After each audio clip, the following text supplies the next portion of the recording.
We are live. Yes. 07's in the chat. Got to give some 07s for the thumbnail. Let's get some people in the room, yo. You are watching The Barracks, your non-Euclidean network, bringing you news, current events, theory for a multipolar world, y'all. We are bringing you the very first episode post 8,000 follower jump on X.com, formerly Twitter. So we'll see, how this come up, how this meteoric rise of The Barracks translates to our first stream after this massive, unprecedented growth. Shout out to Jackson Hinkle, who made it all possible. We appreciate the work you do, sir. So let's get some more energy in this chat. Whether you're tuning in on YouTube or X.com, we appreciate you wherever you are. Just some housekeeping before we get started. Make sure to follow The Barracks everywhere. We got a link tree officially listing all of the places you can follow us. We highly recommend subscribing here on YouTube.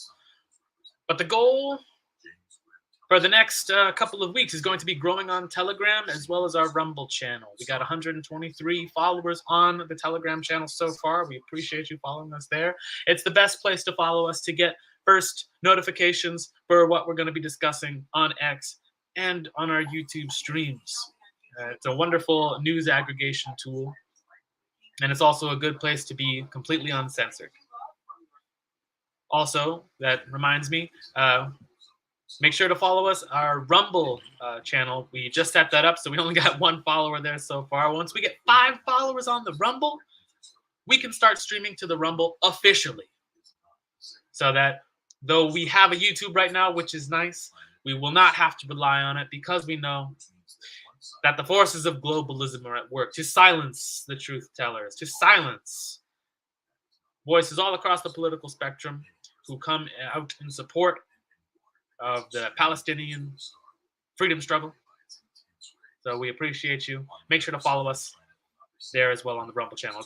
If we can make it to 5 followers on the Rumble channel, if you go to the link tree in the chat, if you're on YouTube or if you're on X, you can go to the bio for the link tree. If we get to 5 followers on the Rumble channel by the end of this stream, that means by the next stream, we can start being more off the cuff, more, we can get more heated for these discussions because, we got a lot to say here about states like Israel, about individuals like Benjamin Netanyahu, other war criminals in Israel and in the United States, that we can't go as hard as we want to criticize these war criminals while we are on YouTube. Unfortunately, YouTube is the kingmaker of social media creators, people who want to make a platform for themselves.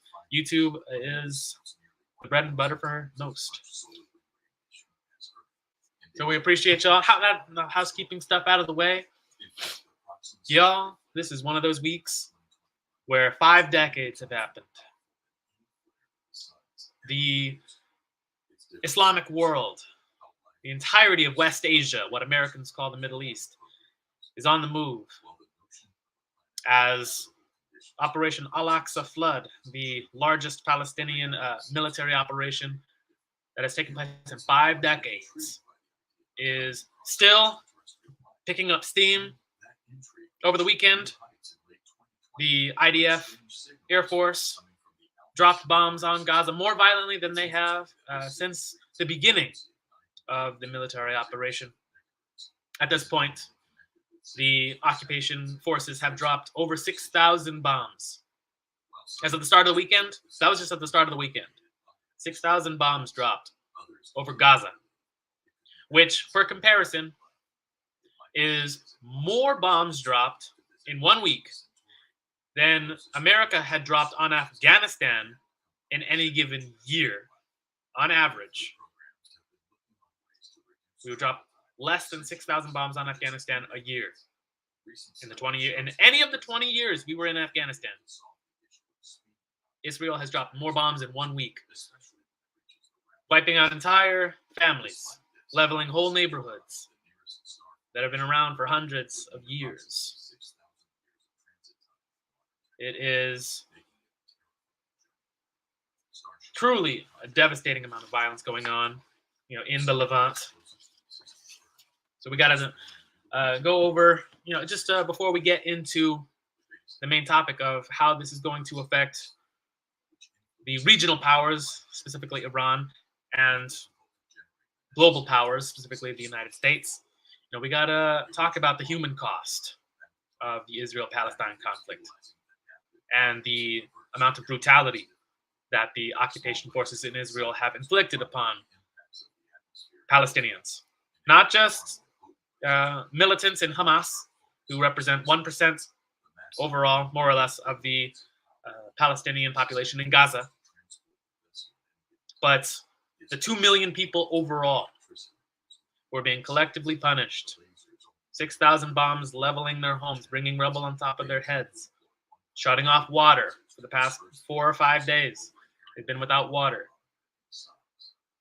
drinkable water, no electricity to pump water through pipes to light their homes, to operate hospitals where thousands of people are being rushed with devastating injuries.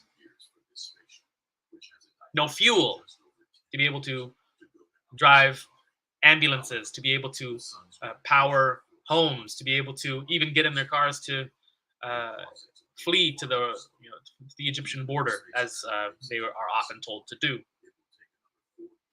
So the human cost can never be forgotten. Gaza is still undergoing a water crisis, where Israel,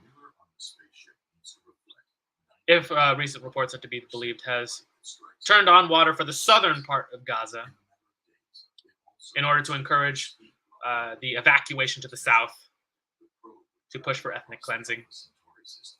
Though without the reinstatement of electricity to pump water through the pipes and also with occupation forces pouring concrete over a lot of the water pipes, and just dropping bombs on the infrastructure. Still remains to be seen whether even this basic reversal of war crimes is enough to avert the worst humanitarian crisis in the 21st century, certainly in my lifetime. On top of the thousands of people who have already died when the bombs dropped, 60% of whom are women and children. That's 835 kids so far, as of this morning, 835 kids killed in the bombings. 37 medics, according to Quds news network, according to the Palestinian authorities looking after the wounded and the dead. On top of all this ongoing water crisis will lead to an outbreak of cholera, similar to what happened in Yemen, where hundreds of thousands of people could die drinking non-potable water. Palestinians are out of potable water at this point, without the means to distribute it through the pipes, let alone distribute it to the hundreds of thousands of people who are evacuating their homes and fleeing to the Egyptian border.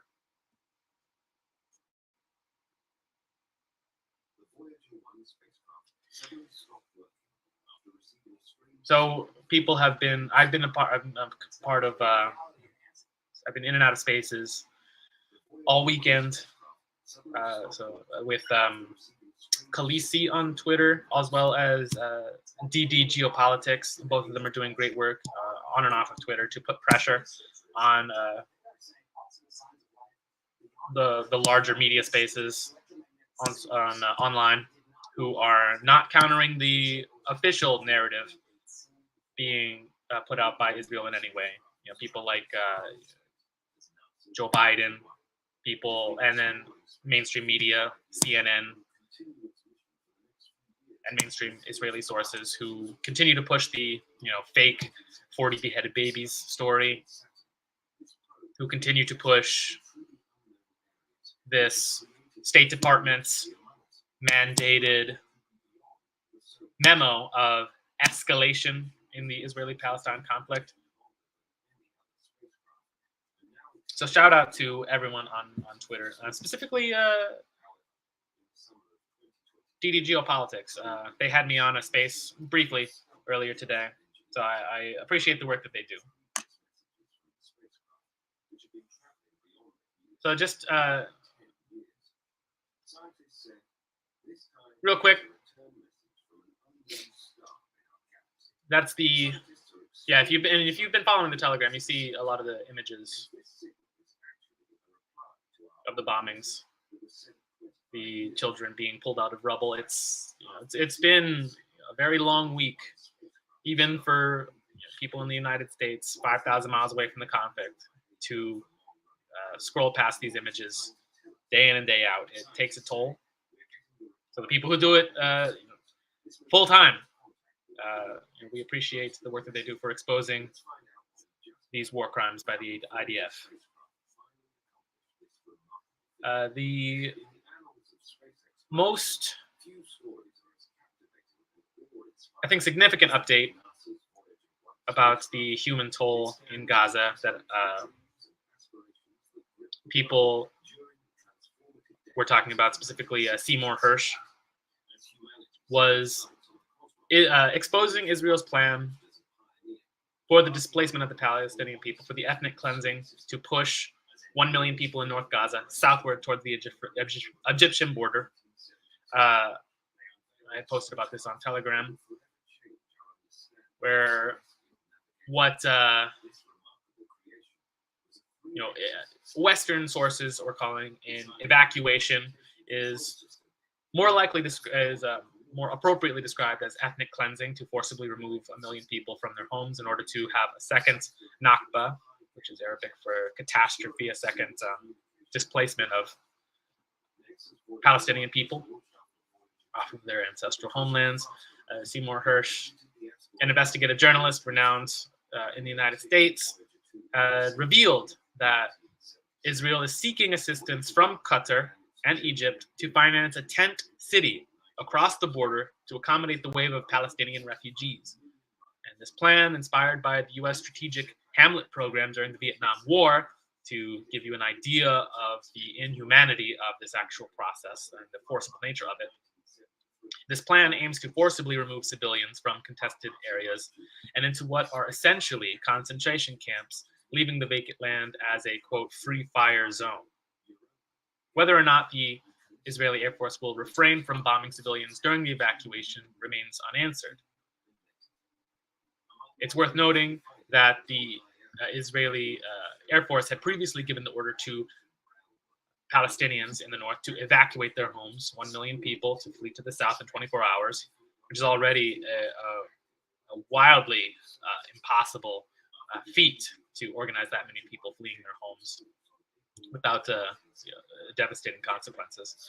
But occupation planes in the middle of those orders immediately started bombing caravans en route to the only checkpoint out of Gaza near Rafah at the Egyptian border, bombing caravans indiscriminately, bombing the Rafah checkpoint itself. They earlier this morning, planes had once again, for the fourth time in these 8 days since the beginning of Al-Aqsa flood, the fourth time that the Rafah checkpoint has been bombed. This is supposed to be a entry point for aid coming in and for refugees to go out. This is supposed to be, even according to Israeli orders, dropping leaflets from the sky to give evacuation instructions and where to head. In the middle of those explicit instructions, which were already an impossible set of terms to evacuate in 24 hours, just started bombing civilians en route and civilians who actually managed to get to the checkpoint. So it just points to this hypocrisy that Israel never had any intention to evacuate civilians, but simply to continue bringing them out in the open to more easily target them from the sky. And this plan, once Gaza is ethnically cleansed, according to Hirsch's insider sources in the Israeli government, Israel plans to unleash a devastating bombing campaign, even worse than what we've seen. A strategy which involves the deployment of 5,000-pound bunker buster bombs to obliterate the underground Hamas facilities. So bombs that are 10 times heavier even than the 500-pound bombs that are already being dropped on civilian buildings, hospitals, schools, ambulances.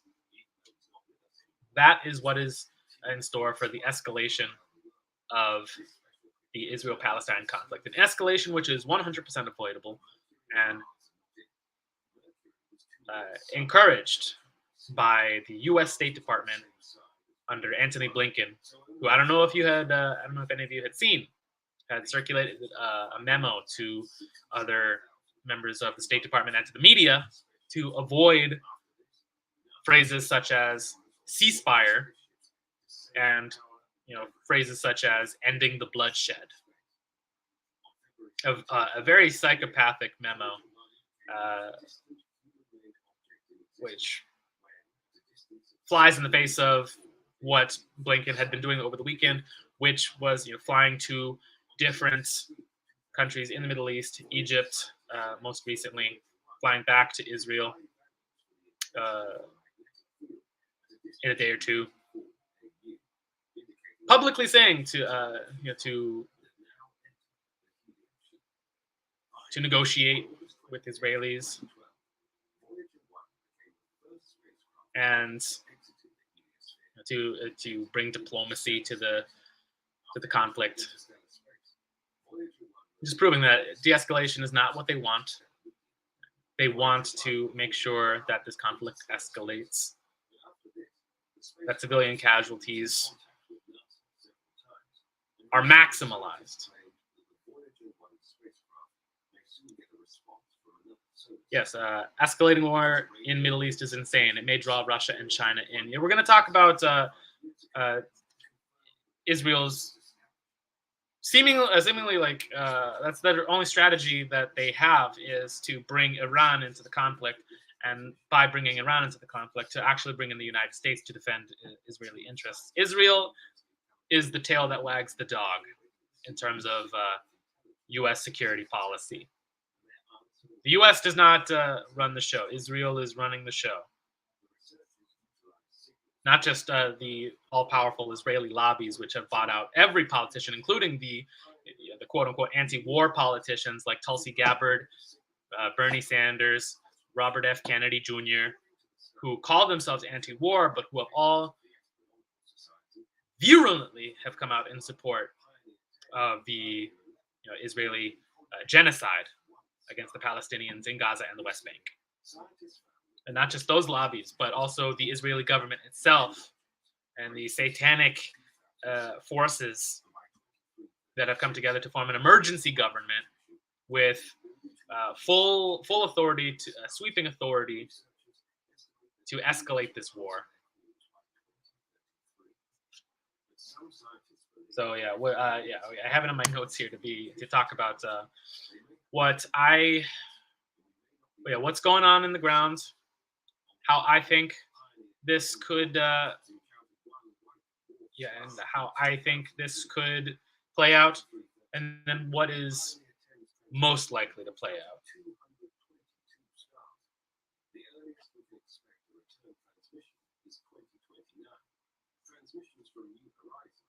Yeah, let's get more people in the room. I see 3 people in here. Make sure to share, and the YouTube, make sure to share the video. I haven't checked how many people we have on x.com, but I want to see more energy in this chat.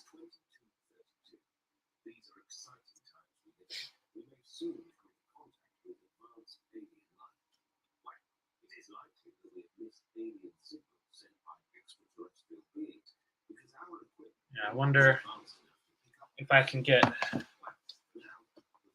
video up.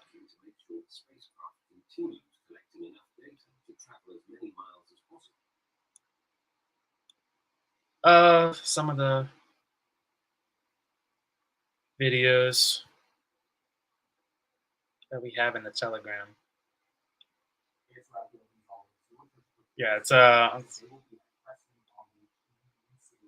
again, there's no shortage of there's no shortage of videos. Here's one in the barracks Telegram, shared from Hood's news network.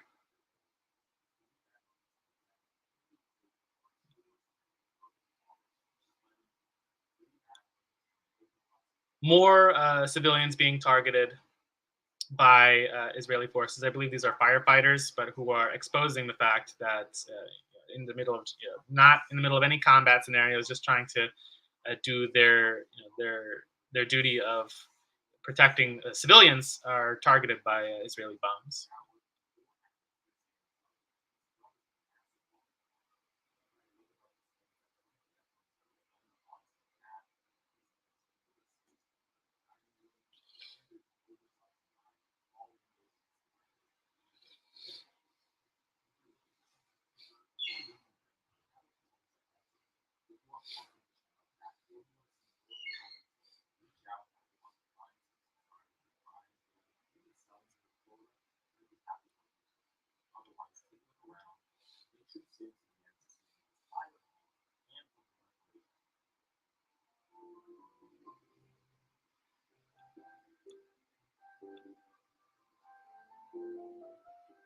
So yeah, judging by the logo behind them, I think those were forces of the Red Crescent, the sort of similar to the Red Cross, civil defenders who are evacuating people from rubble and providing medical aid.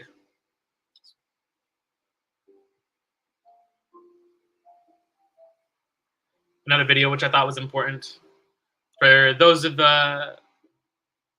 of you who think that when we in the pro-Palestinian camp call the government of Israel a satanic force, just how conflated international finance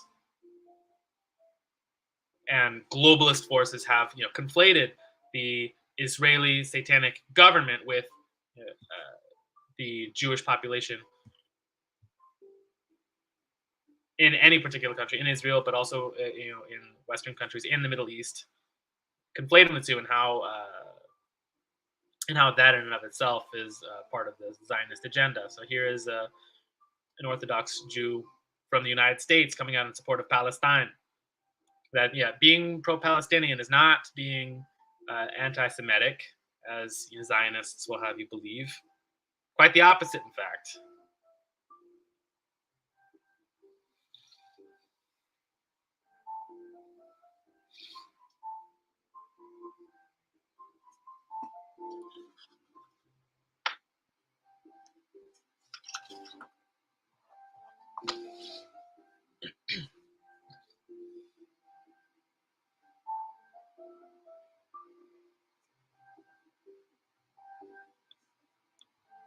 So the pro-Palestinian camp is not. No, it doesn't just include the entire. Doesn't just include pretty much the entire Islamic world, but also protests coming out in Europe, as well as the United States and Australia, coming out in support of Palestine. Very diverse groups of people who are forming an alliance, a true anti-war alliance, because at one point in time, there was a country in the Middle East which was a haven for Jews, and that country was called Palestine. That was invaded by the UN in 1948 to establish the fake country of Israel. That the first Nakba. If this would be the second Nakba, the first Nakba, which is Arabic for the catastrophe, was the forced displacement, the ethnic cleansing of 750,000 Palestinians, which was 1/3 of the population at the time, pushing them into neighboring countries, into Jordan, into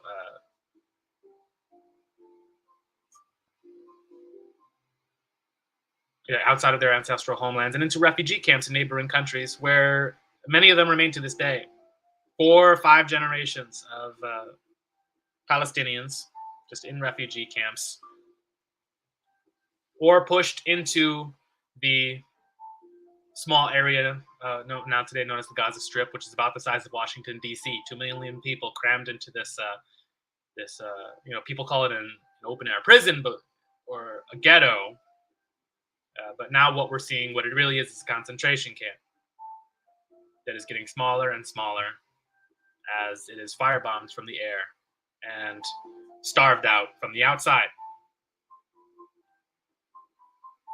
People all over the world are coming out in support of Palestine and the Palestinian cause. The Israelis are more and more exposing themselves to be some of the most, not just anti-human and fascistic forces in the world right now, but even one of the more anti-Semitic. Israel is one of the least safe places for Jews because of secular Zionist designs to be able to act as the boots on the ground to destabilize the Middle East and prevent the Islamic world from developing and actually gaining the full fruits of their own natural resources for their land, lives, labor, their resources. And Israel exists to protect that Western global finance monopoly, British and American bankers who founded that first Nakba through violence and who are preserving it again this past week with even more violence. I don't know how many of you saw the article published on Electric Intifada that is now censored across the Israeli media, where one of the hostages taken during the rave in the first few days of Al-Aqsa flood was being interviewed and had said that of of all the hostages being taken by Hamas, it was Israeli forces who had gunned down all the hostages in heavy crossfire. That it was undoubtedly, is what she had said, undoubtedly the IDF that had killed them in the heavy crossfire, and that it was Hamas telling her and the hostages that were with her, that promising them that they weren't going to die. But yes, they were hostages, but they had no intention of killing these people. They had no intention of hurting these people.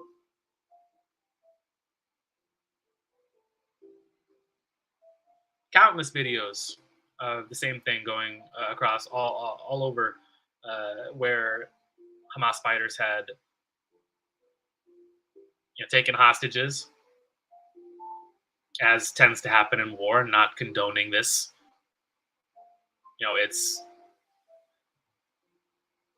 a tragic thing when people are in military conflict, and it's a tragic thing when hostages get taken. I'm not going to deny that fact, and I'm not going to condone the taking of hostages. But just as Russia had been treating Ukrainian hostages humanely, feeding them, keeping them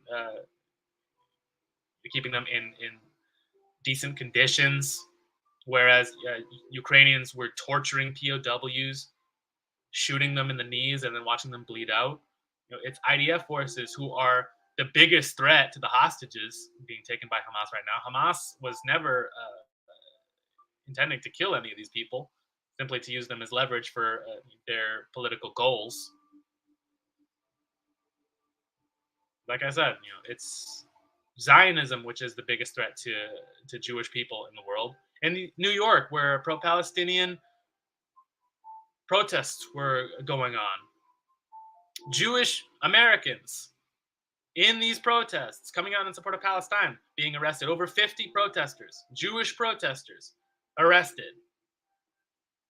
And the bloodthirsty politicians who are calling for more war and more dead children and more and just don't see the historical irony of this at all.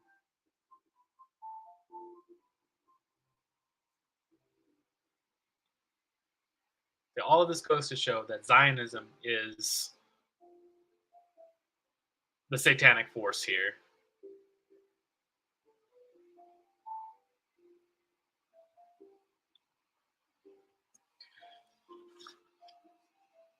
But that brings us to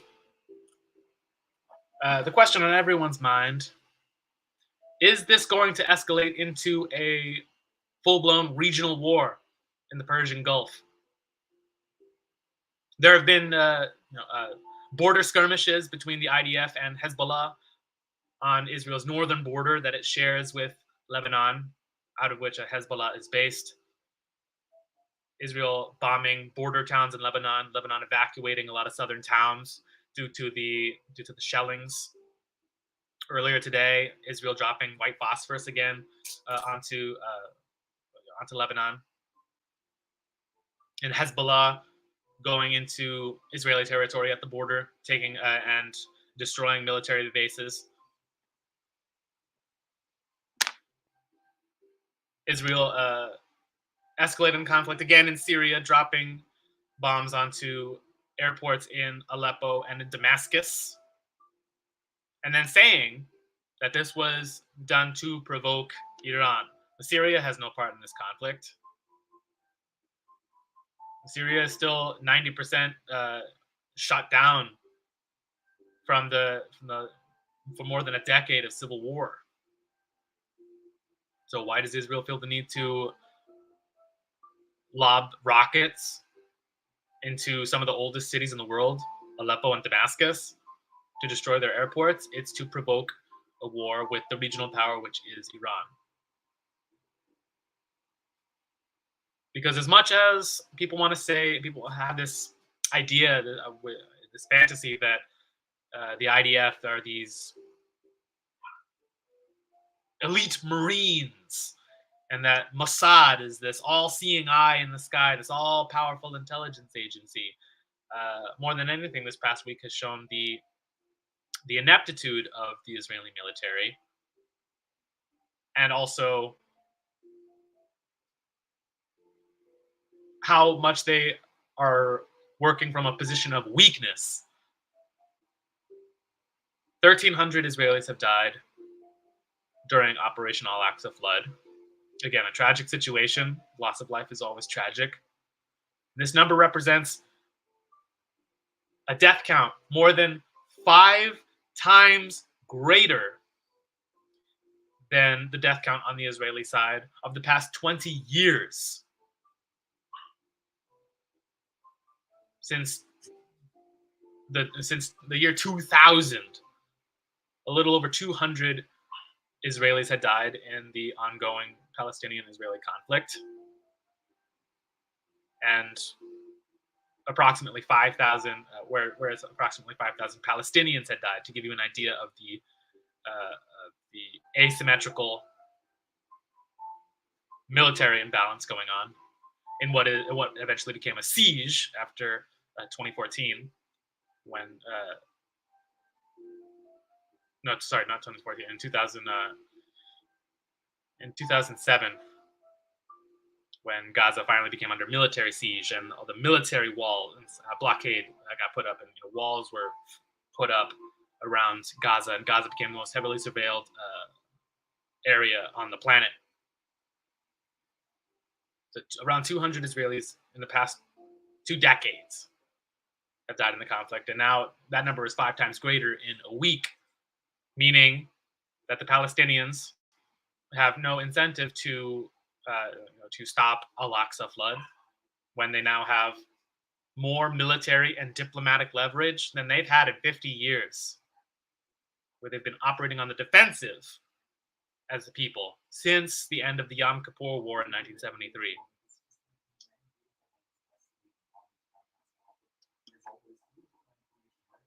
In fact, the sheer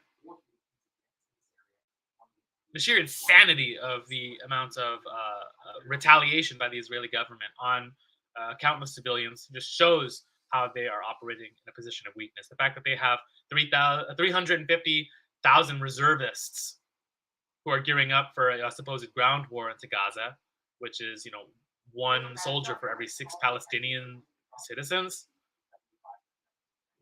This, rapid commitment to escalate the conflict and to attack civilians and to postpone this ground war because Israel doesn't want to send 350,000 reservists, greenhorn, untrained young reservists into an urban combat zone with hardened fighters. They know they'd be sending those men to their deaths. Israel is operating from a position of weakness for the first time in 50 years. And so their strategy has been, if they cannot even beat Hamas on their own turf in Gaza, let alone Hezbollah at their northern border, Hezbollah, which is one of the Islamic members of the axis of resistance in these Islamic countries neighboring Israel, which is Hezbollah being much more powerful and militarily trained and technologically advanced than Hamas.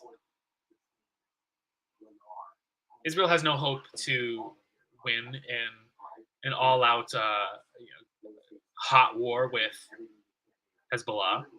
And if it can't win in an all-out hot war with Hezbollah, it certainly cannot win in an all-out hot war with the IRGC, the Iranian Revolutionary Guard Corps.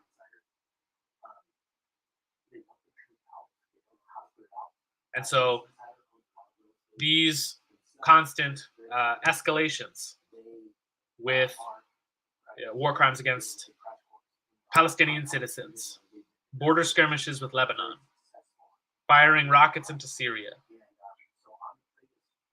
lobbying for the United States to get into a hot war with Iran. It can be seen as part of a larger strategy as Israel has its back up against the wall to bring in its financier, the United States, to do the fighting for them. And that, I think, is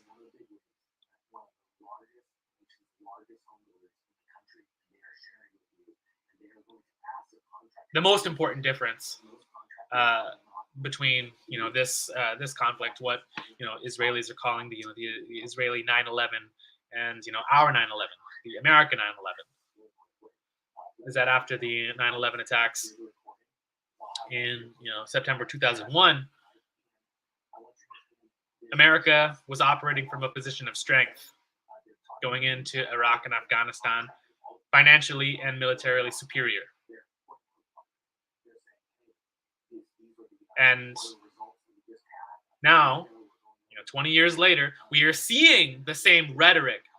We're seeing, Israel buying up advertisements on X, on Twitter X, to push out this atrocity propaganda and to gain the sympathies of American citizens and Western citizens, and to drum up that same Islamophobia. Grifters like Ben Shapiro astroturfing the conversation, saying that this is a holy war with the Islamic world that wants to destroy our freedoms. They want to destroy America, and just completely indiscriminately pushing out the lies that were invented by Netanyahu and the IDF, like the 40 beheaded babies lie, the lie that that civilians were being raped and tortured, the lie that Iran had anything to do with coordinating the attacks. All of these constant lies, which are coming out to be false, and which actually were proven to be true when it was that it was Israelis doing all of these things. Sorry, I lost my train of thought.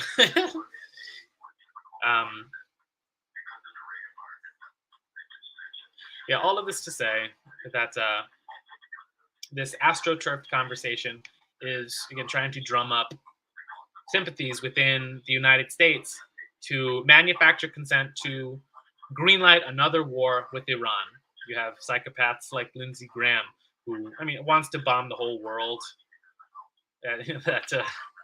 That meme that was pushed out by Babylon Bee, that Lindsey Graham wants to bomb the whole world. It has, not much a difference from the truth, which is he just wants to bomb most of the world.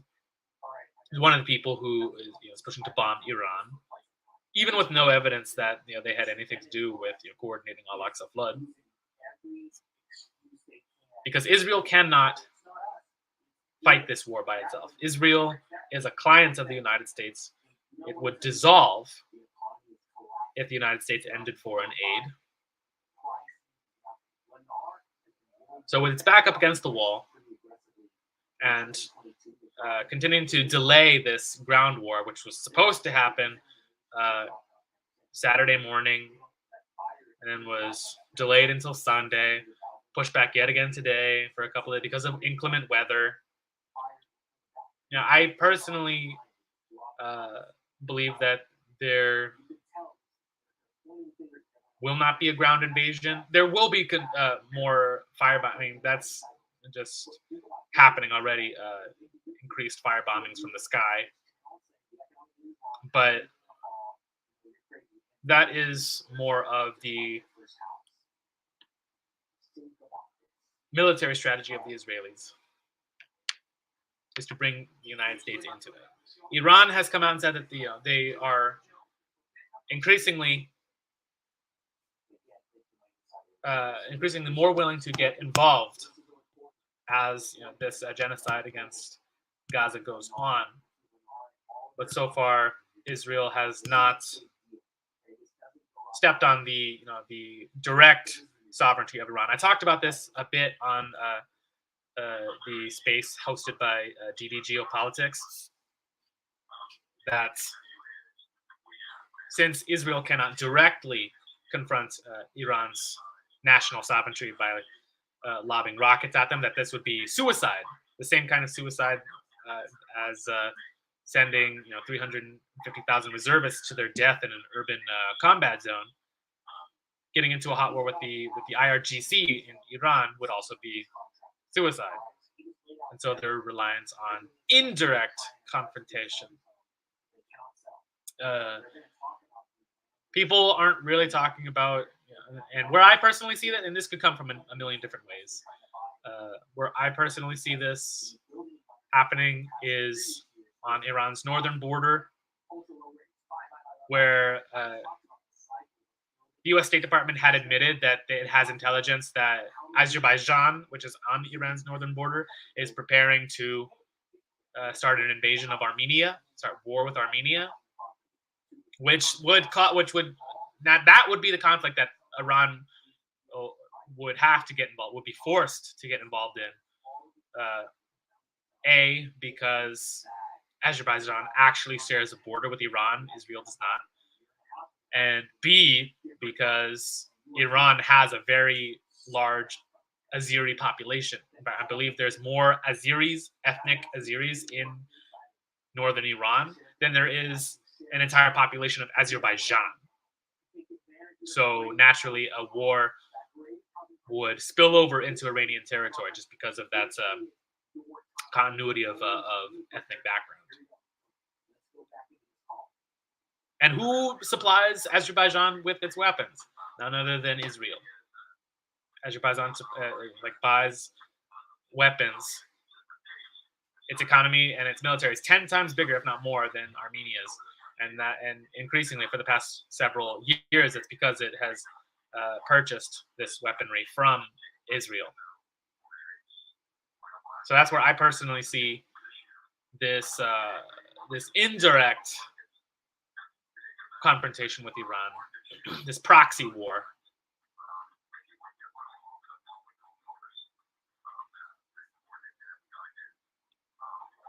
Yeah, Lol Eliminant saying it's been a difficult week. However, we need some revolutionary optimism. Yeah,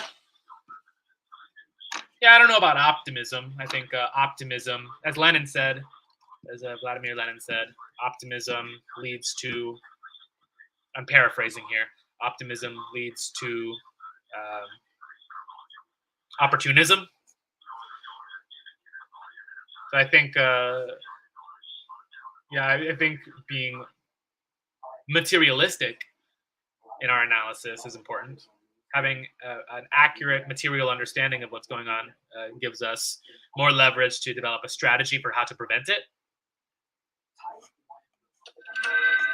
So then, yeah. So if that's what I think will be the ultimate escalation of the conflict, is a regional war, a regional proxy war uh, with Iran by destabilizing their northern border.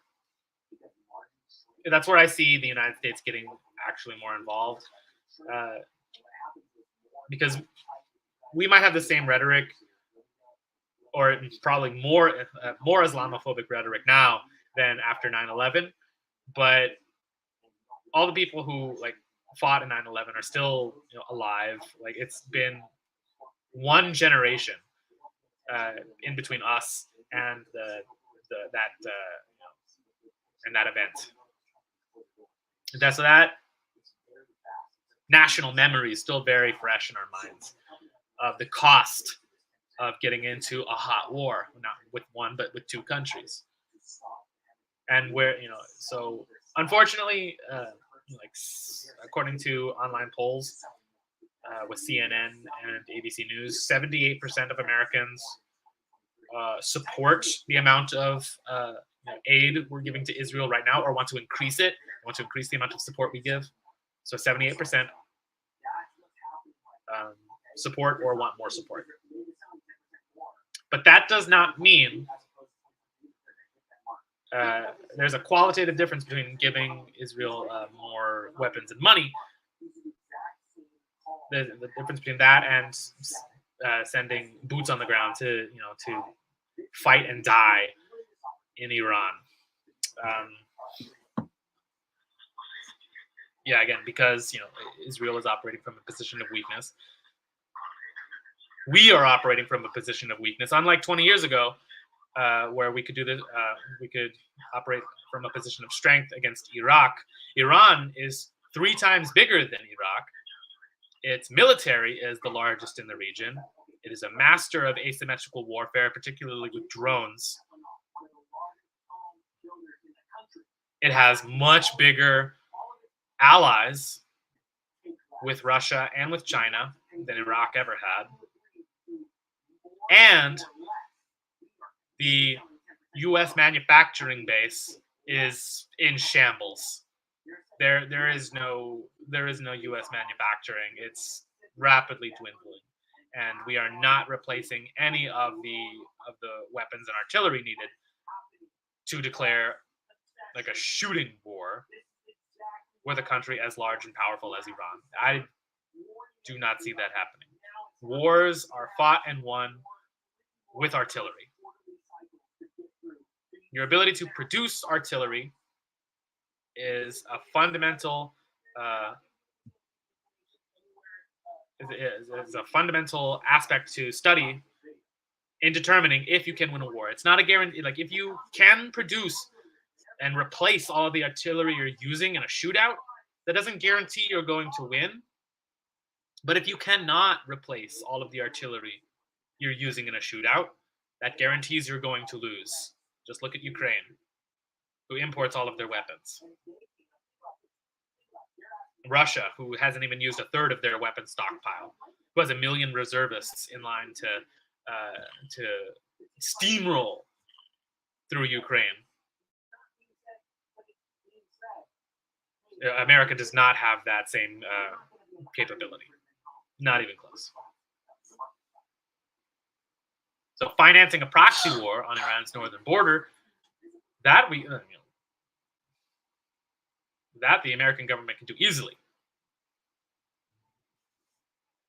They are, globalists are nothing but financial monopolists after all. It's just Wall Street turning on the money printer.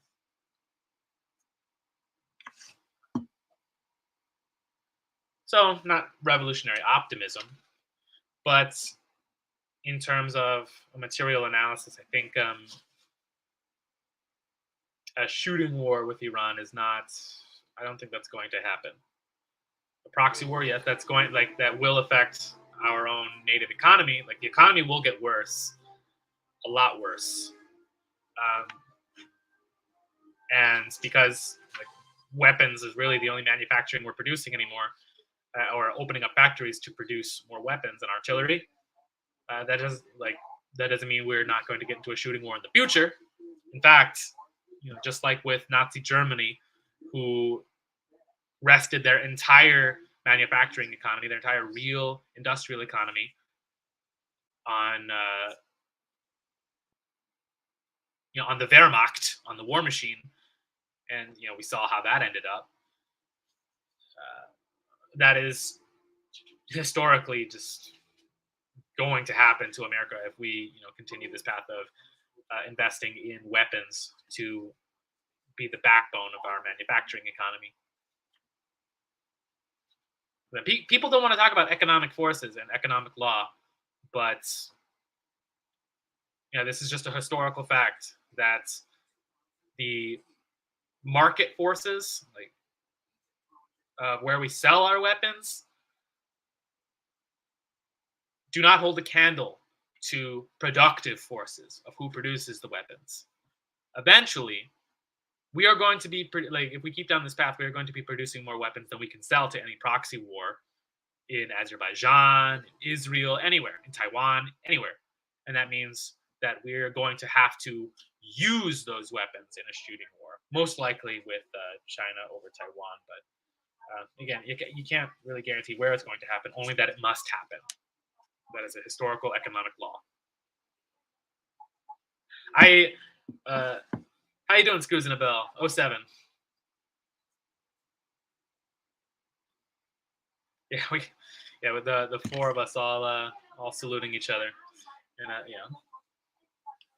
gotta get more people in this chat. I hope more people are watching on X. We're eventually gonna move to X because I want to hop into some. Twitter Spaces. I hear Scott Ritter is going to be on a Twitter Spaces with DD Geopolitics. I want to hear Scott Ritter's opinion on the conflict. So we'll make sure to do that later. For now, make sure to like and subscribe. I'm gonna drop the link tree in the comments, so I don't have to keep dropping comments for everything for all of our platforms that we have. Make sure to follow us on Telegram, and most importantly, follow us on Rumble. If we get 5 Rumble followers by the end of this stream, that means that for our next stream, we can start streaming to Rumble. And I don't have to worry about our YouTube getting shut down, like Jackson Hinkle's YouTube got shut down last week. So that's like a sword of Damocles just hanging over everyone's head. Yo, we thought, I'm going on so many tangents. It has been a week since I last streamed. But we thought the crackdowns for the pandemic were bad. We thought the censorship against the Ukraine war was bad. Y'all, we ain't seen nothing yet. When we find out the real power of the Israel lobby, the pro-Israel lobby, and there's a constellation of them. But when they come out in full force, we are going to see crackdowns like we've never seen. We are going to see censorship like we've never seen. In Europe, protesters are already getting arrested just for wearing Palestinian flags. Every major political candidate in the presidential race has started baring their teeth to, for Zionism and satanic Zionist forces. RFK, who was supposed to be the anti-war leader in this presidential election, just completely abandoned any of those principles and gave into Israel lobby money. Donald Trump, the America First candidate, who, to his credit, didn't start any new wars in the United States, and who, for the most part, was not bought out by outside interests, did succumb to the pressure of the Israel lobby. Specifically, Max Blumenthal talks about this in his book, The Management of Savagery. Donald Trump did succumb to pressure from people like Sheldon Adelson, another billionaire, who funded a large part Trump's 2016 campaign, because when you're a billionaire like Trump, you don't want to finance your campaign out of your own pocket. You look for donors. Sheldon Adelson was one of his biggest donors, and Sheldon Adelson is, or was, he's dead, was a cadre in the Israel lobby circles. So even Donald Trump bows to the pressure of the Israel lobbies. He came out on True Social and Telegram saying, I support Israel, anti-Semitic protests, and giving all this lip service to all these other deep states, swamp creatures, touting the same line as them, because he's under pressure from the same people. That's how powerful they are. Even Trump bows to their financial pressure and their political pressure. Elon Musk is, at one point, was the richest man. He's not the richest man anymore, but he's like the second richest man on the planet. And the European Union, at the behest of these Zionist financiers, again, global monopolists, put pressure on Elon Musk. Last year, the ADL, the Anti-Defamation League, had started an advertising boycott against, at the time, Twitter, eliminating 60% of the website's ad revenue, which is a devastating blow, and it still hasn't recovered fully. And then just within a week of this conflict, the European Union threatens to sanction the use of Twitter X, unless Elon Musk started cracking down on pro-Palestinian voices. Elon Musk, the pro-free speech guy, the guy who was supposed to turn X into this free speech platform, censoring an entire continent of people over this one issue. Richest man in the world. That's their power. It's going to happen here. It's going to happen to me. I'm not that large of a YouTube channel. It's going to happen to me, which is why you should follow us on Rumble, by the way. At the Barracks News on Rumble. Link tree in the chat. It's going to happen to me. It's going to happen. It's going to come down in full force. Like the pandemic censorship, the Ukraine censorship was nothing in compared to what's coming down the pipeline. Mark my words. Hold me to it. If I'm wrong, and I'm rarely wrong, I want to be called out for it. But it's coming. So I guess the last thing I had in my notes that I wanted to talk about before we hop into some Twitter Spaces was Sarah, on one of the producers, or one of the journalists in DD Geopolitics, 078W. She had brought up, or one of the people in that space brought up a good question: is if we're seeing all of these, everyone without exception in Congress right now, and especially in the presidential race, everyone in the presidential race is pro-Zionist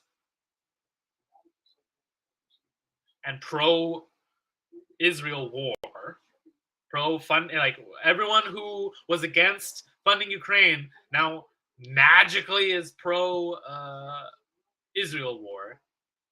If everyone in the presidential race has abandoned these anti-war principles, who can we look to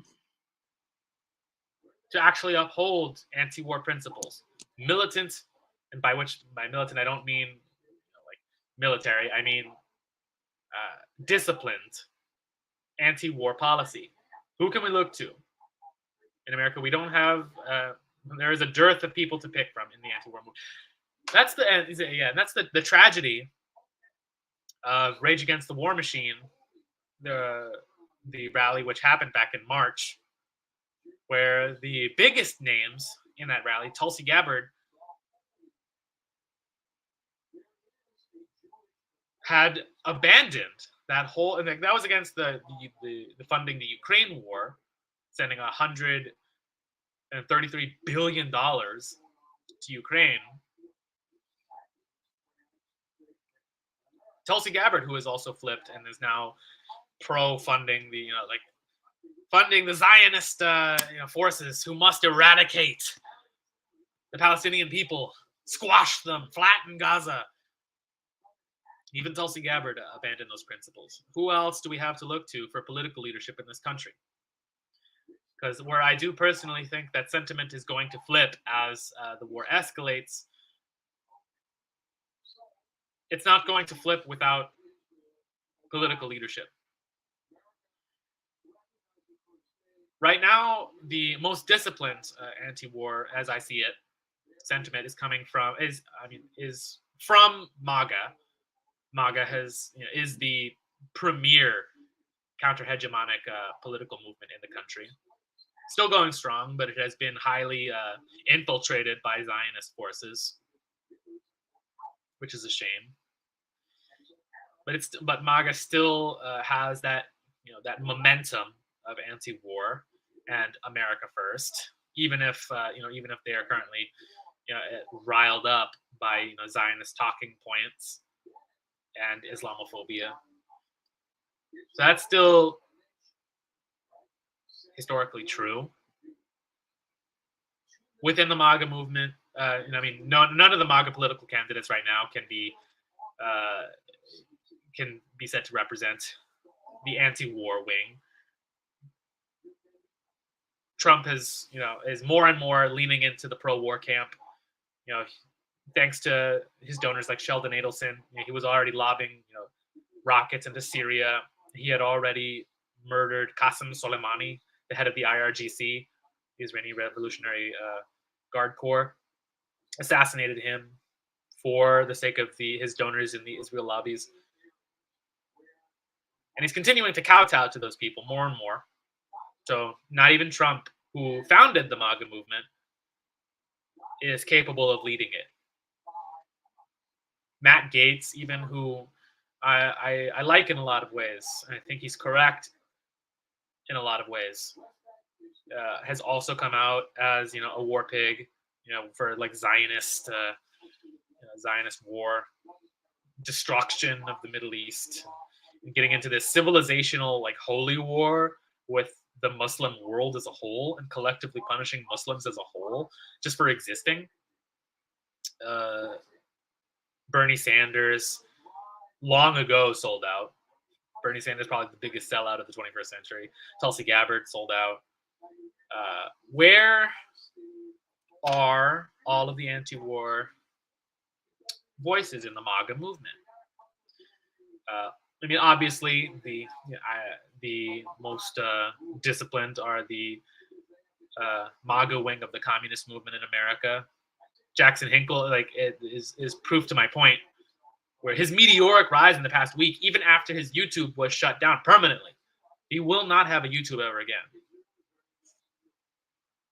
Guy's only 25, and he's already been permanently banned from YouTube for his natural-born life. Has doubled his YouTube, his Twitter following. Went from 400,000 followers on X, and is now up to almost 800,000. He's like 700,000 followers in a week.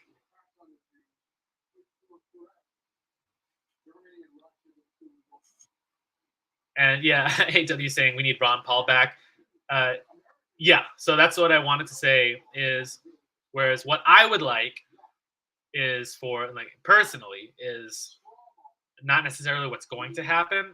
I would like political leadership for the MAGA movement to come from the MAGA wing of the communist movement in America. But Jackson's only 25. He's not old enough. He's not going to be old enough to run for president for another decade.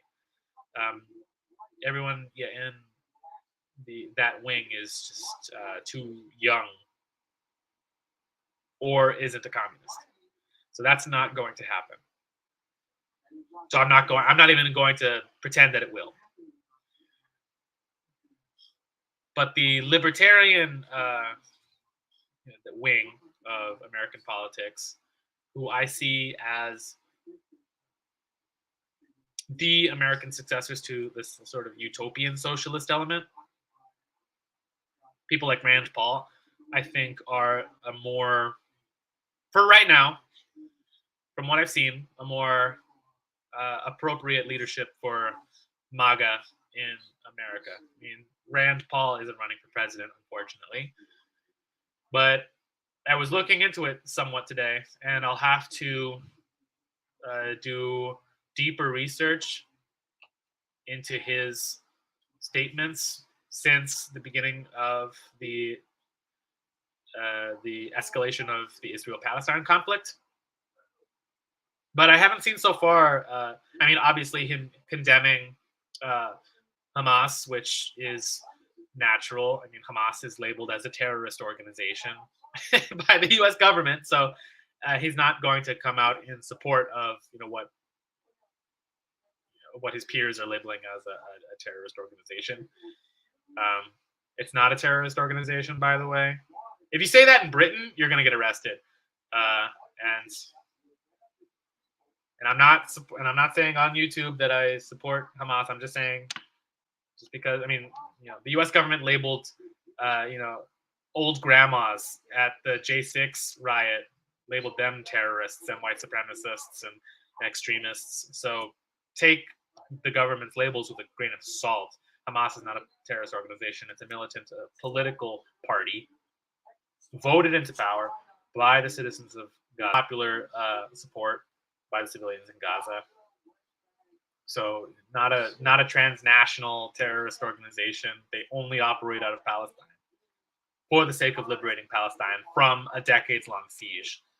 So that's just but still, I don't expect Rand Paul to come out in support of these people and going to condemn the violence. But I haven't seen him call for an escalation of war. I haven't seen him put out any of the Israeli talking points, like the "I stand with Israel" hashtags, and we needing to fund these 6,000 bombs. I haven't seen anything of him condemning Israeli war crimes, but him being one of the only few politicians who don't want to escalate the conflict when Secretary of State Antony Blinken is forbidding people in the State Department to even mention the word ceasefire. That in and of itself is a significant stance, I think. So maybe there needs to be a deeper partnership with the libertarians and what few there are in American politics, and like Rand Paul. I think Rand Paul was also at Rage Against the War Machine. Correct me if I'm wrong, but I believe he was. So that I think is a more material goal to pursue for political leadership. Right now, MAGA is leaderless. MAGA is rapidly moving away from, is rapidly being misaligned with Trump. I mean, he is still technically, the leader of the MAGA movement. He still carries most of the authority,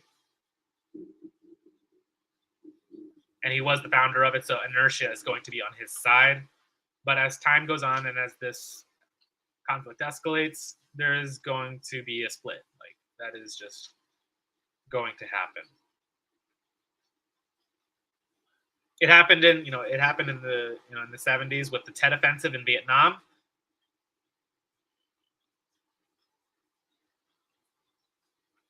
Good to see you, Yankee Tanky. Just in time. Yeah, I mean, it happened after the Tet Offensive in Vietnam, which I talked about the similarities between the Al-Aqsa Flood and the Tet Offensive before. It happened with massive public sentiment shift and the similar balance of power shifting. I think it's going to happen as this particular conflict escalates. So, like popular sentiment shifted back then, and as it's going to shift rapidly, it's going to shift in this country. I guarantee you.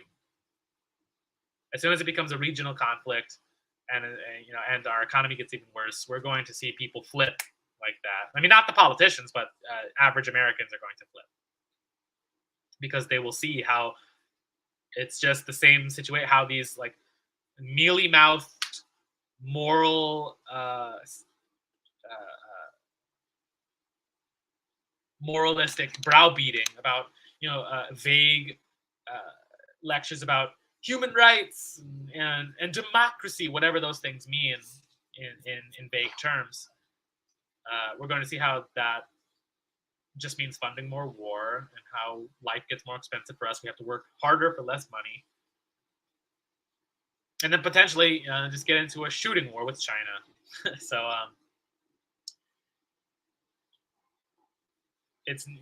There's going to be a split.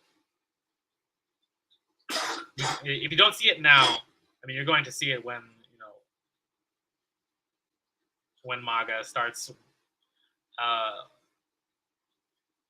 We've already seen what they're capable of in terms of getting Trump into the White House, in terms of splitting Congress so that they have to start giving concessions and saying like, okay, a Speaker of the House can now be ousted with one vote, bringing that sort of decision to the floor, and then ousting Kevin McCarthy. The first time that's ever happened in history. That was because of the momentum given to people like Matt Gaetz by MAGA. The momentum given to President Trump, given to him by MAGA. This constitutional crisis that America is in, where people no longer trust these rigged elections, which are totally fair and safe, by the way. That momentum came from MAGA. So it's going to happen again. Once popular opinion shifts, you're going to see the split. Because political leadership that is supposed to represent MAGA and their force in their millions, their political leadership is not going to represent their actual wants and needs. So maybe their wants and needs will be represented more closely, not all the way, but we have to make concessions as materialists. We must be fine with compromise. Maybe their material wants and needs will be more represented by anti-war libertarians like Rand Paul. We'll see. Again, Rand Paul isn't running for president, so just maybe using him as sort of a lodestar for what other politicians can be, since Matt Gaetz has thrown his principles out the window for funding Israel. But I want to know what you all think. Put your thoughts in the comments. Who do you think should represent the MAGA movement in America politically? Who will, who is more realistically going to represent MAGA as an anti-war force primarily? Not the culture war. I don't want to get into the culture war, because then we're fighting on the same ground as these right-wing grifters on Twitter, like Ben Shapiro. I don't want to even talk about the culture war. I want to talk about primary contradictions. Yeah, let me know. Who do you think more materially reflects the anti-war sentiments of the MAGA movement? This is where I feel less confident when saying people like Rand Paul, because I'm not too familiar with the political, the libertarian wing of U.S. politics. I'm more so familiar with the wing of libertarianism in the media, in alternative media, which is abysmal. Just every libertarian in the media is just awful. Just your Steven Crowder types, total hogwash. So I want to know. I want to open it up, have some democratic discussion here. That'll be a question we'll be needing to answer. We'll be be needing to ask ourselves anyway in the coming weeks and months as this crisis escalates. So I think it's worth starting now. Start asking people who represents truly the anti-war wing of the MAGA movement. 8W says, I completely agree. It's interesting that someone else sees the future unfolding the same way I do. The split will happen. I think this is its beginning. Yes, most of the libertarians are wanks. Yeah, I mean that's just historical dialectical materialism. We have to base our assumptions on hard historical facts, and on material reality as it exists, not as we want it to be. At the same time, we must also be dialectical and see ourselves as active agents in developing this history. We must be future-oriented. Take control of the future through scientific study of the past.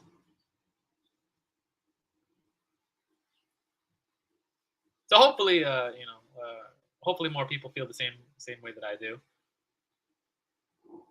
But one way or another, we're going to have to find political leadership, true anti-war political leadership in the MAGA movement. It is a necessity. I will make this prediction now. Either we find true anti-war political leadership within MAGA in the next 2 years by 2025, or MAGA disintegrates. By 2025, there will be no MAGA movement if we do not find political leadership in the next, by 2025. So not even 2 years, year and a half. Oh, 07 Ron Swanson, Stalinist, OG in the chat. Ron Swanson, Stalinist. Now that the Barracks has over 8,000 followers on Twitter, even before we were called the Barracks, when this YouTube channel, before it was even called the Barracks, when it had 10 followers, Ron Swanson Stalinist was one of those 10, and he was the only one commenting. So, 07, like a special 07 to Ron Swanson Stalinist. He's a real one. Yes, the Barracks is rising. And really, we have to give Jackson Hinkle his props. Even when he's banned from YouTube completely, manages to do a 180 on the globalists and double his follower count on X. Incredible. We'll do the same. We'll be growing ourselves. I hope to join more Twitter Spaces in the future. Speaking of which, I do want to hop into some Twitter Spaces. I think Scott Ritter might be talking right now on a Twitter Space. Yeah, I want to hop in because my monologue is over. I've been monologuing for 60, 70 minutes right now. So yeah, I think we should do some listening. It'll be from my laptop, so I won't be able to participate in these spaces. But pop in and out. Let's see.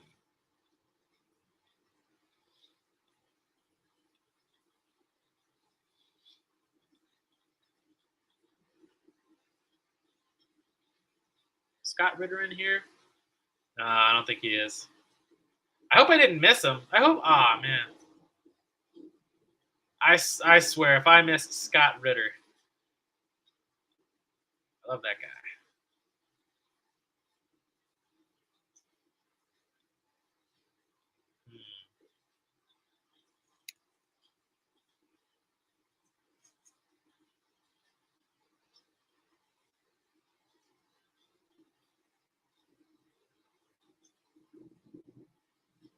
Hopefully my connection doesn't.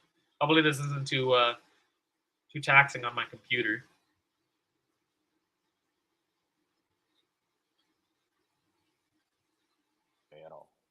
No, that's a great question.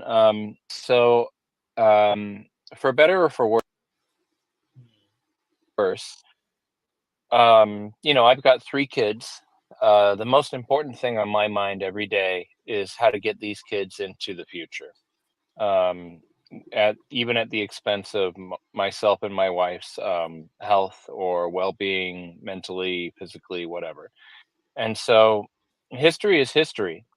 But I think that people are pretty rational. They want to propagate themselves into the future, and I don't really look at what happened with Columbus coming over. I'm also mostly American Indian, but I have a bunch of Italian in me as well. Um, Who is this? I just Who's talking I right think now? that people have been taking over areas um, from time immemorial, and we can't really look. I need to get a better laptop, huh? I need to get a better computer to be able to Now dual we've stream. come into this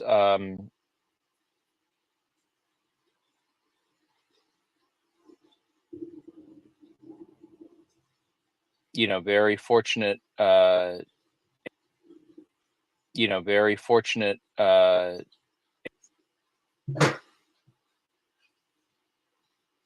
area in history.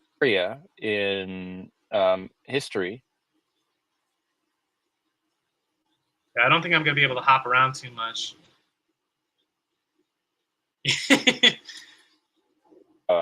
Since 2000 BC, as far as I've been read.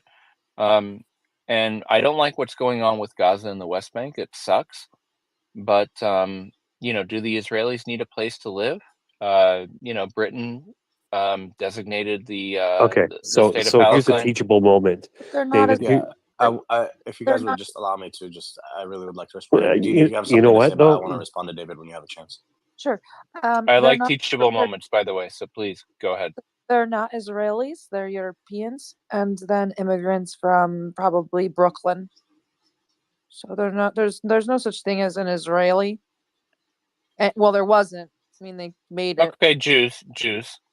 Okay, but no, that's the thing is Well, that they're not really Jews They're either, not even Jews. right? Yeah, they're not Jews. Could I Yeah, also okay. make the point? Can I also make the point then? And they're not It's- from fucking Brooklyn. What are you talking wait, about? hold- You now he's going to pipe up, said isn't he? because you live in Brooklyn. They're from Pecos, California. That's all. I was going to say that the only people who get crucified are those who commit the crime of trying to spread peace and love and humanity. That is the correct response, by the way, to any land back scammer, any land back idiot, is to laugh at them, to laugh them out of the room. That's the only response. You're probably all right. You're probably fine. No one's going to crucify you. I do have an honest question to ask, if I can jump in real quick. Like, let's say you had a grandparent that was Jewish. Can you get an Israeli passport / citizenship from You that? could literally convert to Judaism tomorrow and go get an Israeli citizenship. Not tomorrow. It takes about 3 years.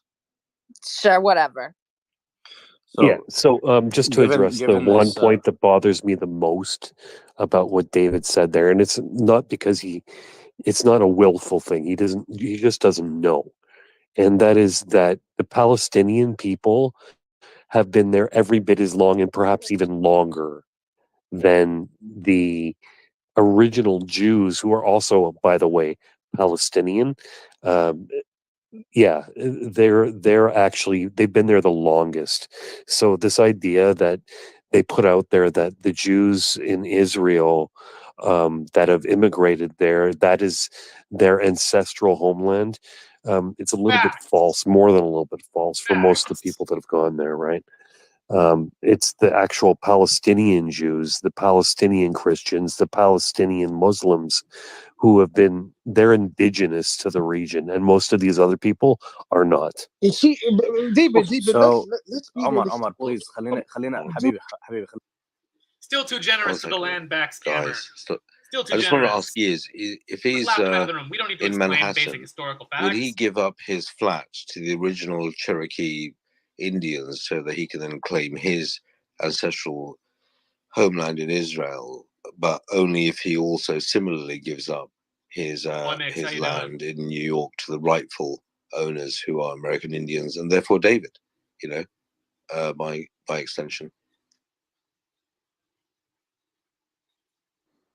I would probably do it if I get a nice place in Israel. Maybe, who knows? I'll decide when I want to decide. You But messed up my argument there by giving the wrong answer.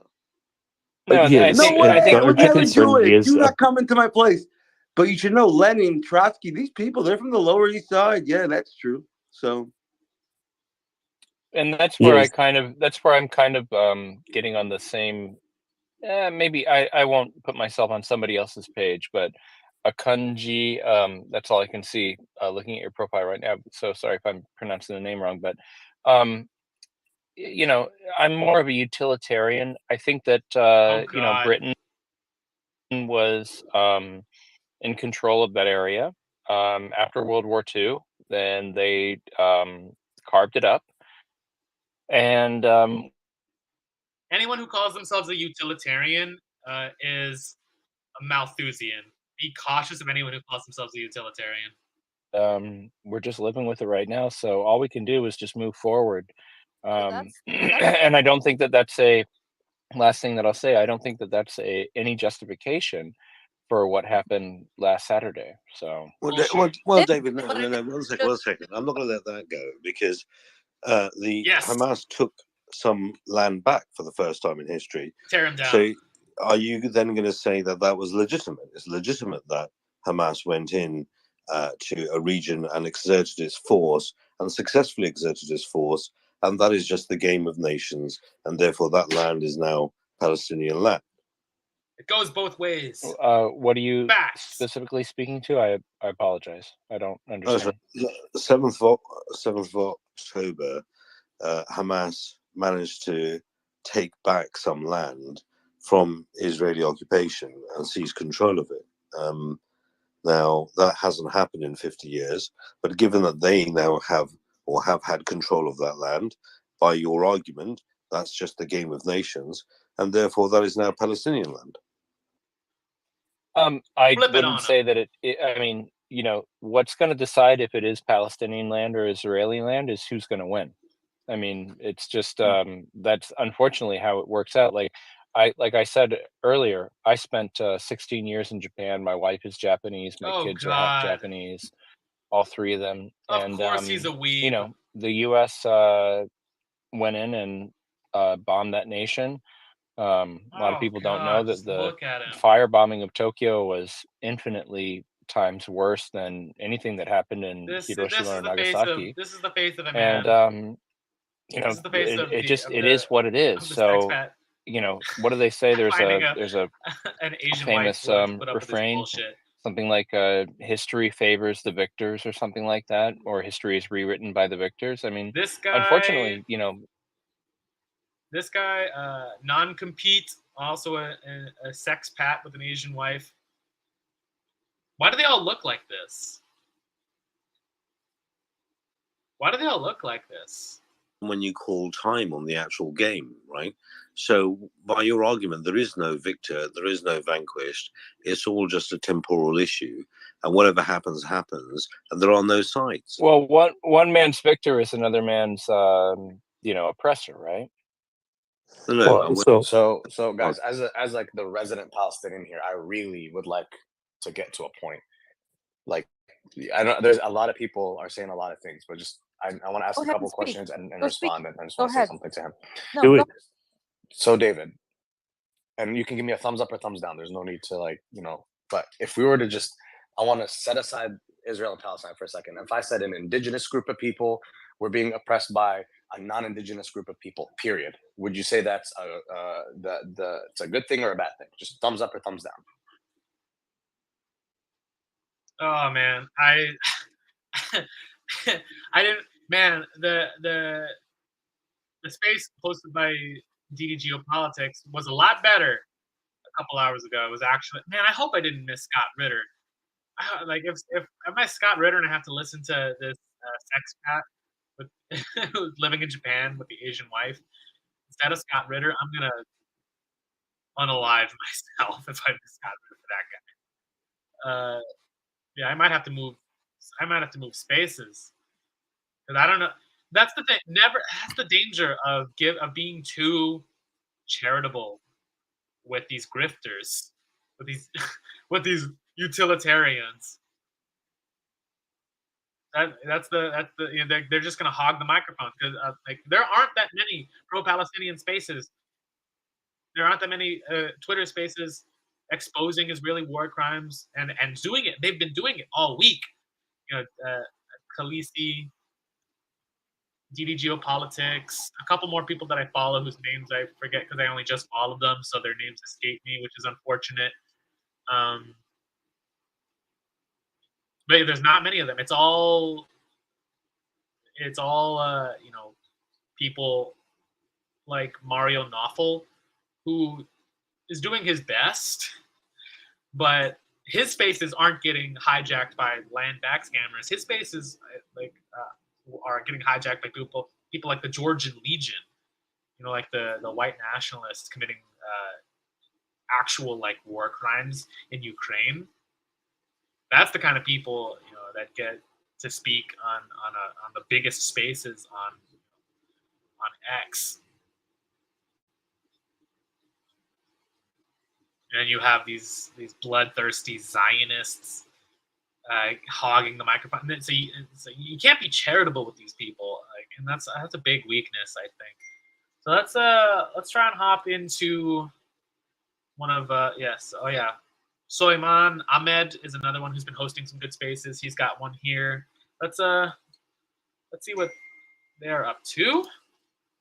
Hopefully they don't have any land back beta males on the mic.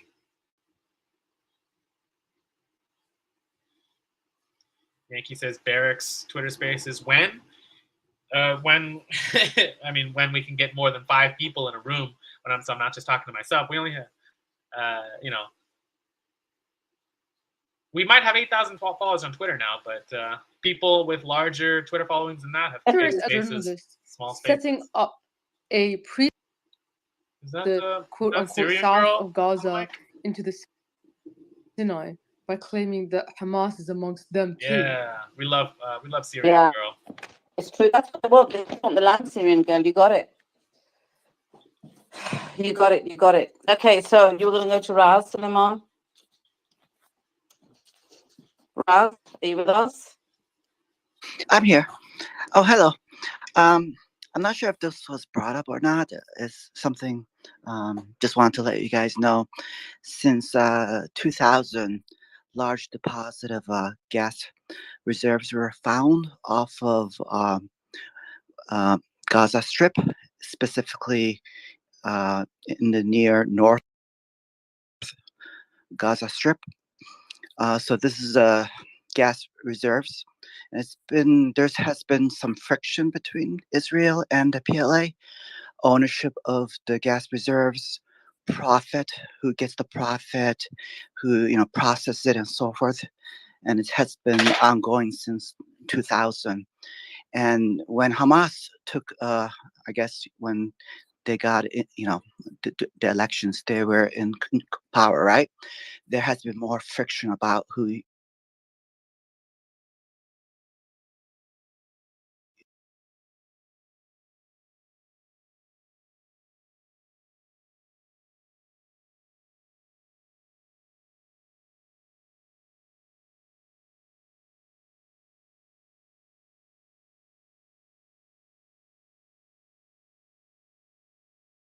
Wiping all the buildings and so forth.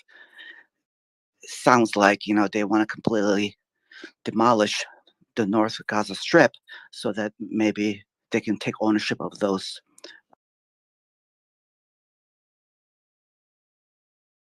gas deposits off the shore.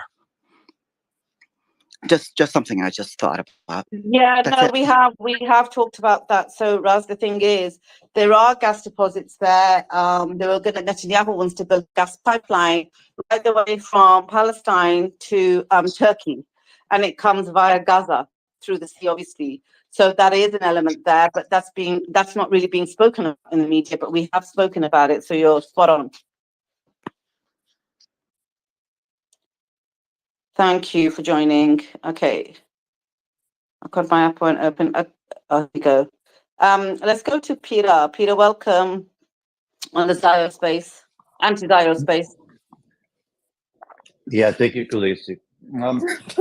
I don't have a lot to offer, just mostly want to listen.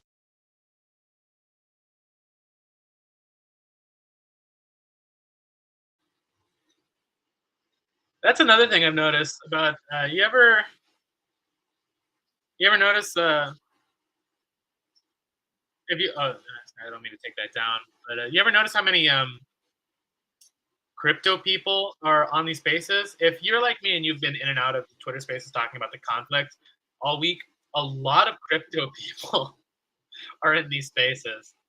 I'm pretty sure Mario Nawfal is that Web3 crowd, if I'm not mistaken.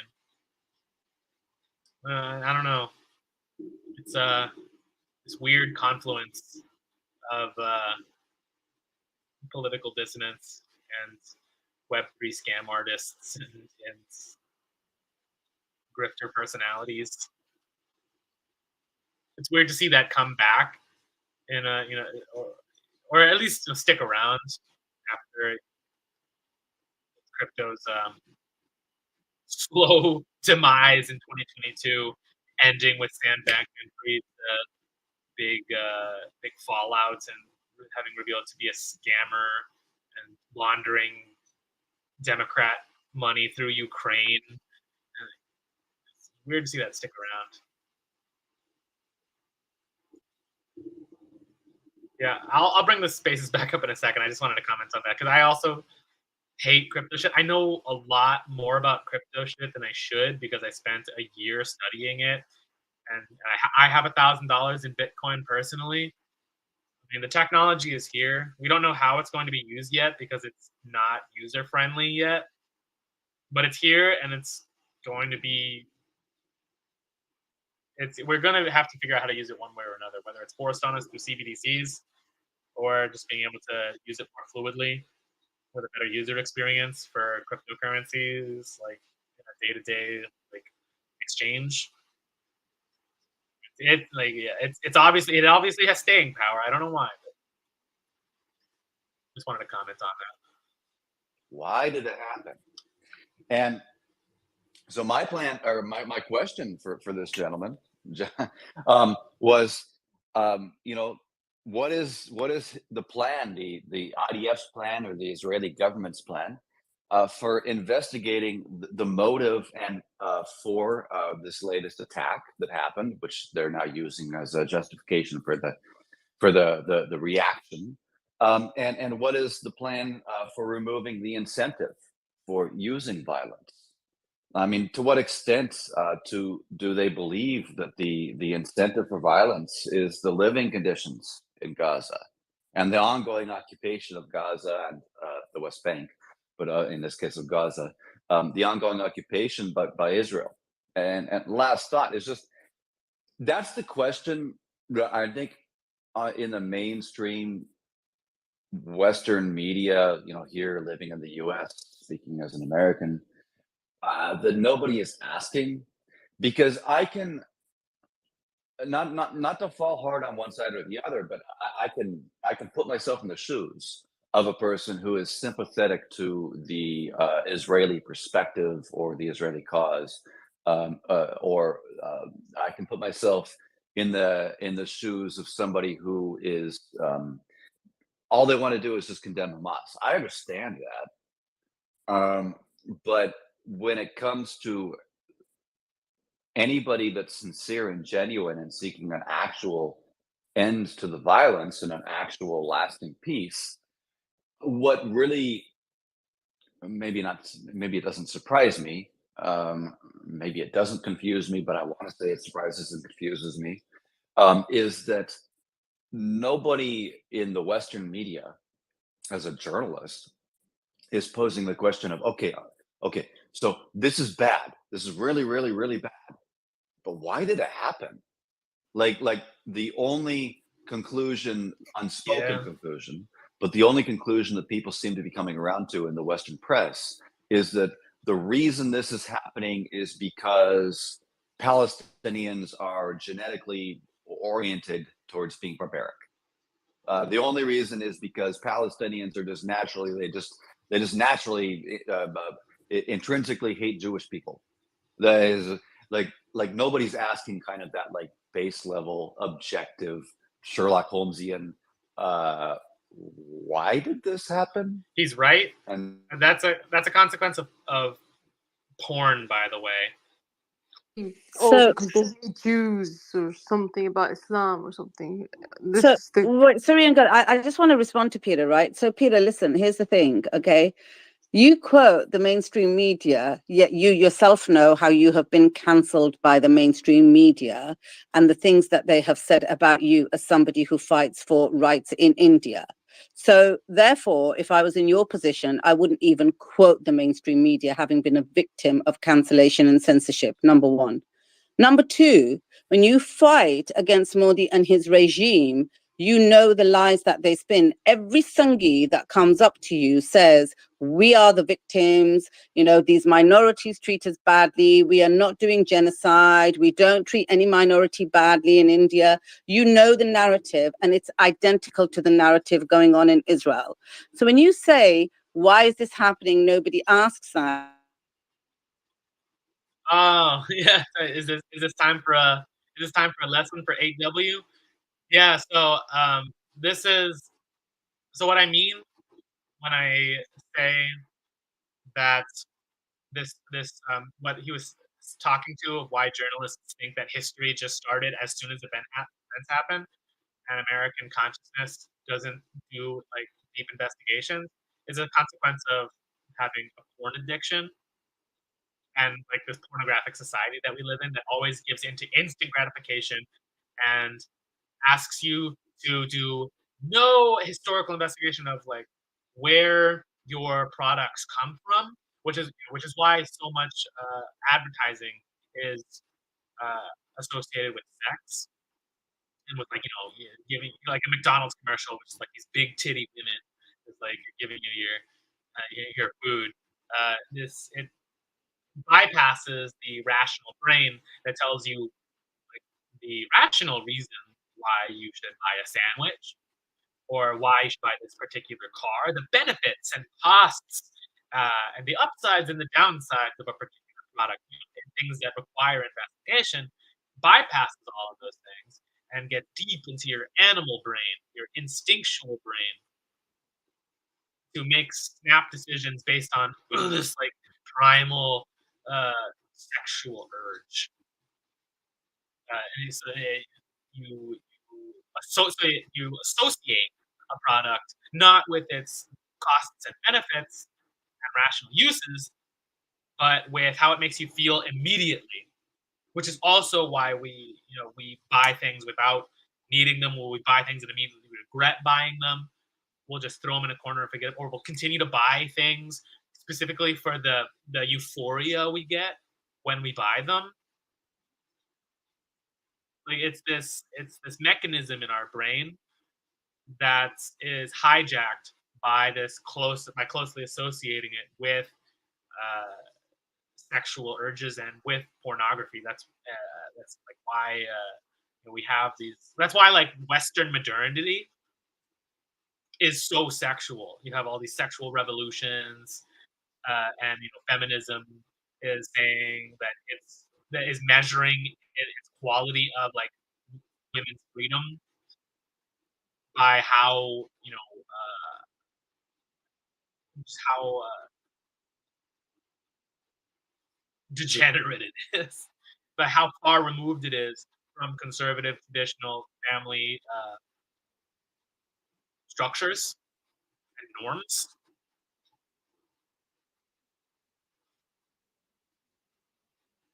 Yeah, and yeah, we get Haas from the infrared movement really popularized this, pointing this out.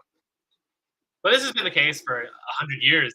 Edward Bernays mastered the art of bypassing the rational. Like advertisements, I don't know if you knew this, but advertisements before Edward Bernays actually did like say like you should buy this car because it gets this much mileage and you need to buy this particular brand of eggs because it is more cost efficient, and that's what ads used to be. And Edward Bernays, who was the nephew of Sigmund Freud, literally wrote the book on how to advertise on this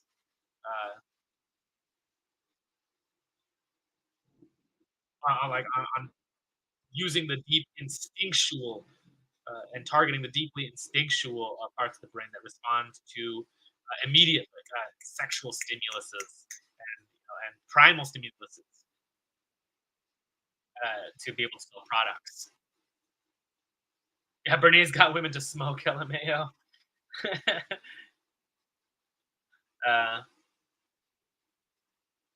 Yeah, and man, when we get into it, when we could get into just like we could get into how that all then is reinforced through degrowth agendas, where pornographic thinking isn't just used to sell products, but becomes the main product itself. Like and so this needs to produce society and reproduce society is replaced entirely by like this pure sexual gratification with no productive force behind it, like a little biological product. I don't mean that in a Marxist way. I mean in like a biological way. Yeah, Milkman, who was a former host on this show, popularized the term boner socialism. Just like, yeah, where this pornographic thinking has so deeply ingrained our psyches in the West that we judge our political decisions based on our boners. Like if it gives us a boner, we judge it to be good, and if it kills our boner, we judge it to be bad. And I think that was a very valuable addition to Marxist theory, the theory of boner socialism. Yeah, tangent over. But yeah, yeah, Edward Bernays. I'm surprised have you read it? I've read Propaganda. Very useful book. I use that. I use the like information that I learned from that book. I still use in my media strategies. Like I'm not very big as a social media strategist, but I have a lot of my approach to building up platforms and also of socially engaging with people is based off of what I learned at Propaganda by Edward Bernays. I agree, Susan Abel. Arrest every boner.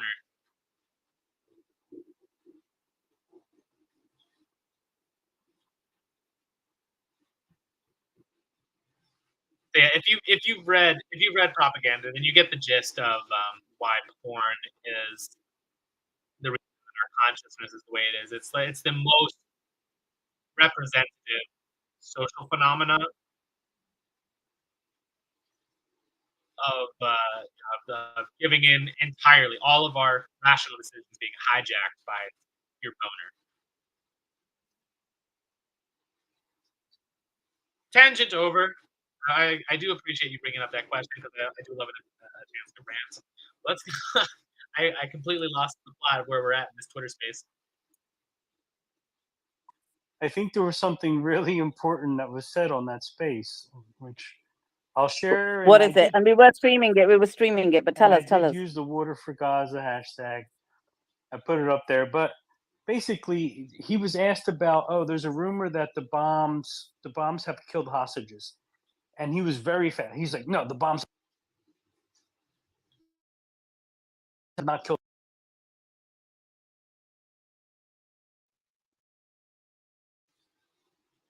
More were the Hamas. keepers. Yeah.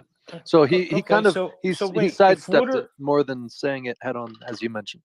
no, but he did say the bombs have not killed hostages, and if they are dead, it is Hamas. It is Hamas's fault. So I ask, if they die because they don't have water and food, is that Palestine's fault, or is that Hamas's fault, or is that Israel's fault? Right? If they're That's a great if they're question. injured and they can't get to a hospital because the hospitals have been bombed, is that Hamas's fault, or is that Israel's fault? Right? And this whole thing demonstrates. Well, this guy's bringing up a good point. Just how real conflict is. You can make an argument both ways. You can Thanks for showing up, AW. Join the Telegram if you haven't already. Also understand how, hey, you killed a whole other doctor. Drop the Telegram, the link tree in the chat. Join the Telegram if you haven't already. Decided to kill off any resource, we had to save them. And the Rumble. Join the Rumble channel. Israel and Palestine since day one of.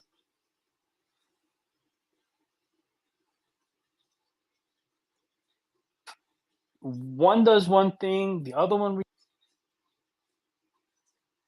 Damn, I hate how glitchy. So, Joe, there was a UN resolution. Wait 1 second. On ceasefire, you mentioned there was a resolution tabled today by Russia. It was a draft resolution. I'm just going to read it out to you 1 second. Okay, yeah. So it failed. The UN Security Council denied the draft resolution. And what the resolution demanded was ceasefire in Gaza, demanded the release of hostages and the arrival of humanitarian aid into the Gaza Strip. It also called for condemning all attacks on civilians and terrorism across the world. Hamas wasn't actually mentioned once in the resolution. There were 5 in favor of it: Russia, China, UAE, Gabon, and Mozambique. 4 against it.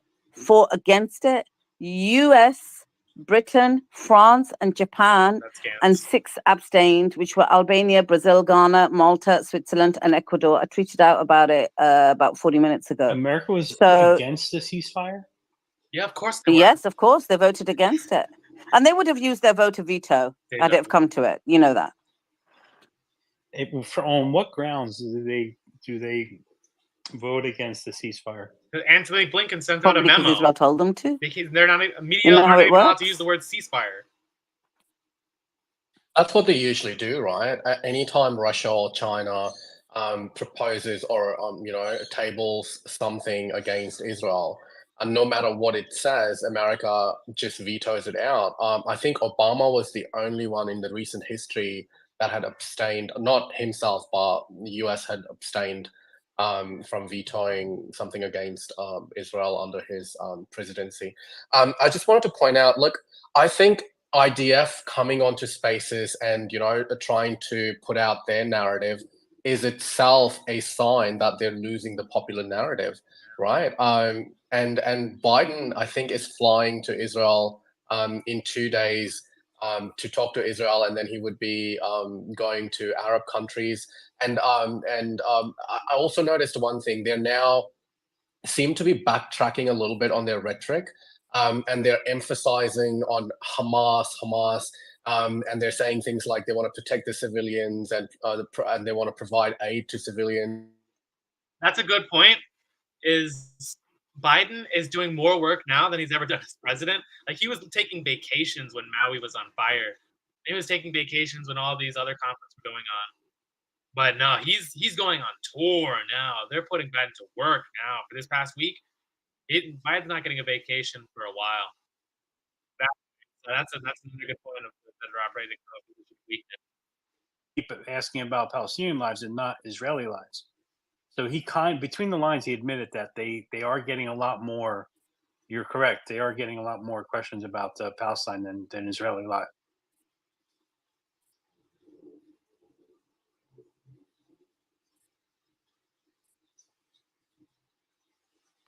Yeah. Thanks for that, Joe. I'm just bringing Ryan back up. Chief, jump in. The Chief Trumpster. Another good person to follow, by the way. Chief, just jump in. Chief Trumpster. Can you hear me? I don't think he can hear you, man. I can hear you slowly, but I don't think he can. Chief, jump in. Okay, he can't hear He's us. speechless for once. I've never heard Chief speechless. Probably away from his phone. Go ahead, Michael. No, I was just going to say this has been a great conversation. You know, I appreciate the different perspectives. That's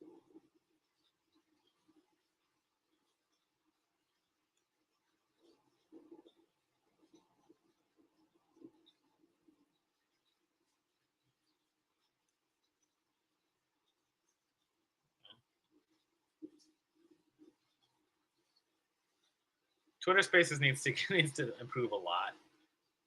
There needs to be a lot of improvement to Twitter Spaces.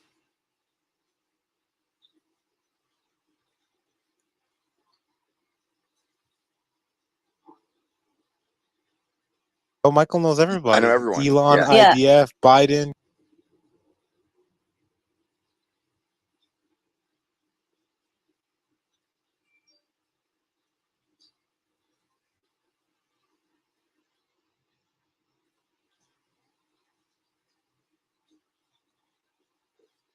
Can you get Biden in here too?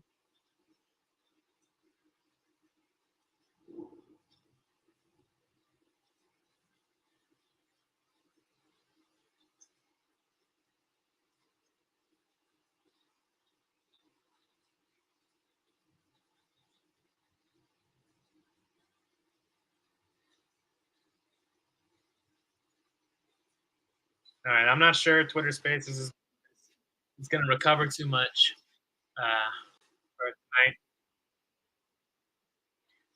But yeah, I think that was a good time to end the stream. I do appreciate y'all for tuning in and staying as long as you have.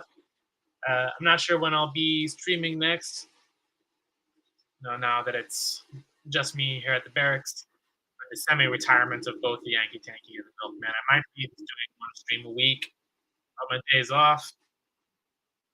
It's working 60 hours a week, plus running now a booming Twitter platform now. Let's take its toll. But I appreciate y'all for showing up. Make sure to like and subscribe to the video if you haven't already. And sorry to make it abrupt, but that's all I got, folks. I'm out.